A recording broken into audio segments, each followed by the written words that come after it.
How to use Wangan Land Meter D5E. Section 4, Fixed Width Area Measurement.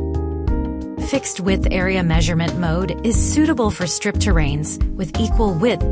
First, set the width value, enter settings, select parameter, and then enter measurement. Move the up and down keys to fixed width. Click OK to select.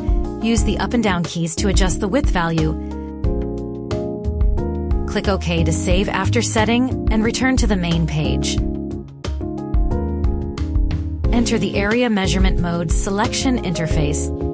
Use the up and down keys to switch measurement modes. We select fixed width mode. Click OK to view the width value we set. Click Start to enter measurement. Walk from the starting point to the end point along the plot you want to measure. The video demonstration is a straight line. If the walk is a curve, the system will record the curve trajectory of the walk instead of the line connecting the starting point to the end point. Finally, click Stop at the end point to end the measurement, and click the return to save.